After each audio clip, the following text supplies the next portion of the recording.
Welcome to the Explainer. Let's just jump right in, shall we?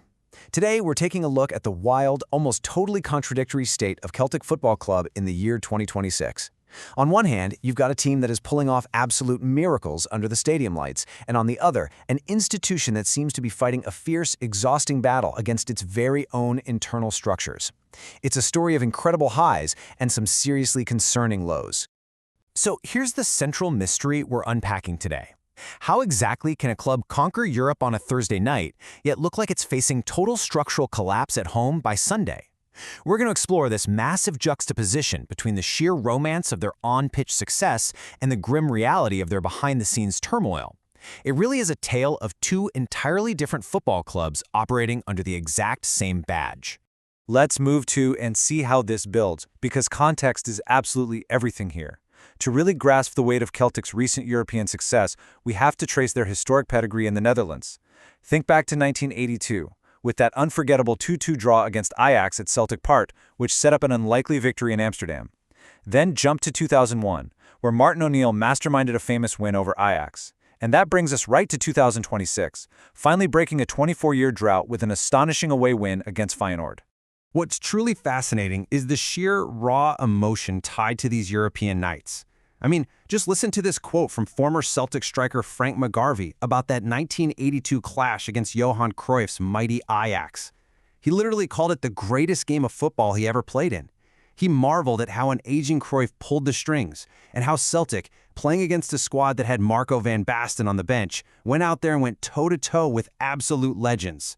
That's the magic and, frankly, the standard of Celtic in Europe.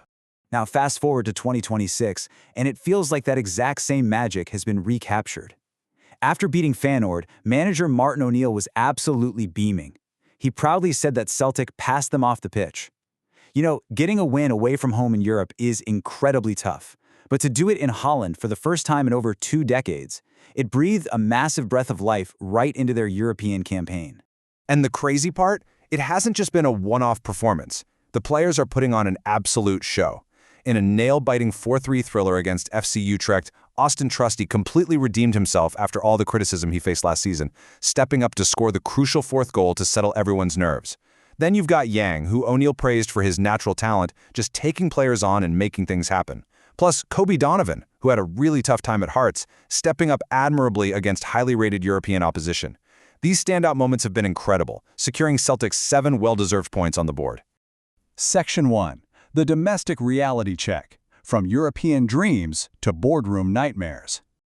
But Matt, the moment that Champions League anthem fades out, we crash right back down to a grim domestic reality. The friction between the fans and the board is severe. During what was frankly a turgid 2-0 Scottish Cup win over Auchinleck Talbot, the away end was audibly chanting, "The Celtic board have got to go, sack the board, and sign a player." This wasn't a celebration, it was a loud, very public airing of grievances. The fans are staring straight at the executive level, figures like Michael Nicholson and Dermot Desmond, and demanding action. So let's talk about a very specific number for a second, 102. That is the exact number of days spanning across 3 separate transfer windows that had passed since Kyogo left the club. Why is that such a big deal? Because over 3.5 seasons, Kyogo contributed a staggering 85 goals, and in 102 days of open transfer windows, the club completely failed to secure a proper replacement for that massive, gaping hole in their attack. Let's break down exactly what's gone wrong in the market. Despite the disastrous squad mismanagement of 2025, they signed just one single player deep into the January window. Nicholas Kuhn departed for Como, and absolutely zero replacement was secured. That left the right wing totally depleted, with literally just Yang and James Forrest as options. A lot of this traces back to Paul Tisdale's disastrous 2025 window, where deals for Shin Yamada, Hayata Inamara, and Michel-Ange Balikwisha were pushed through. The recruitment structure is so broken right now that Martin O'Neill and Sean Maloney have essentially been burdened with doing the scouting and signing duties themselves this month, pulling their focus entirely away from the pitch. Section 2. An analog football club, operating in a digital world. Celtic is currently operating as an analog football club in a fast-paced, highly digital world. To really grasp this, let's define what we mean by an analog club. It's essentially an institution where progress actively stalls because authority isn't delegated. Transfers get bogged down because the football department has to repeatedly seek approval from ownership, specifically Dermot Desmond, even for relatively small sums of money. It creates a massive bottleneck. While other clubs are operating at lightning speed to rebalance their squads, Celtic is stuck doing a whole lot of monitoring, inquiring, and eyeing players without actually signing anyone. And this brilliantly illustrates the real-world cost of that sluggishness. Just compare Celtic's stalled negotiations and drawn-out decisions to a club like Hearts. Hearts identified they needed a right-back and a winger, and they addressed both in the opening days of the window. They proactively went out and secured Andreas Skov Olsen, a 40-cap Denmark international from Wolfsburg. They are doing forward planning, giving new signings time to settle. It's not some revolutionary concept, it's just competent, basic recruitment.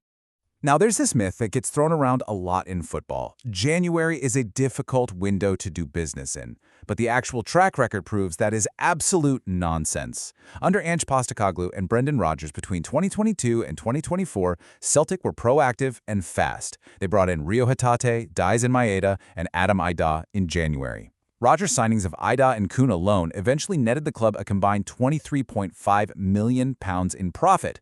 But under the current 2025-2026 regime, the strategy has been reactive and slow, leading to missed targets, fan protests, and a squad that's trailing its rivals. Smart January business is 100% possible. Celtic just seemingly stopped doing it. Section 3. Rejections and the Future. The Decline of Celtic's Pulling Power. This internal dysfunction, it's not a domestic secret anymore. It is actively damaging the club's wider reputation. The most glaring example is the managerial search, where Mark van Bommel just became the latest high-profile name to publicly turn down the Celtic job. When a club with the massive global footprint of Celtic is getting serial rejections, it points to a very serious issue with how the project is being pitched. It shows a real lack of faith in the club's structural competence from top professionals in the game. In fact, the rejections have become so frequent that they've turned into a running joke among the fan base. Over on the Scottish football subreddit, responding to the Van Bommel news, one user hilariously commented, "I would like to also take myself out of the running to become the next Celtic manager." I mean, when your managerial search becomes an internet meme, you know the structural decay is deeply affecting the public perception of the club. So what does all this actually mean on the pitch? Because of this slow, analog approach to squad building, Celtic find themselves in a genuinely precarious position. A potential defeat at Tynecastle could leave them a staggering 9 points behind Hearts, with the Jambos also holding a significantly better goal difference. For a club conditioned to absolute dominance, slipping into a race for third place is a remarkable reversal of fortune. If things don't change fast, the impact of this season could be a generational setback. Which leaves us with this final, vital question to ponder. Let's just say Martin O'Neill works his absolute magic. What if he pulls off a miracle with this depleted squad and somehow manages to win the league? Will that actually fix anything? Or will it merely paper over the cracks, masking the deep-rooted structural decay of an analog club trying to survive in a digital world? Empires rise and fall, and ignoring modern football's realities always comes with a heavy price. It is definitely a fascinating situation to watch unfold. Thanks so much for joining me on this explainer, and we will definitely be keeping our eyes on how this story develops.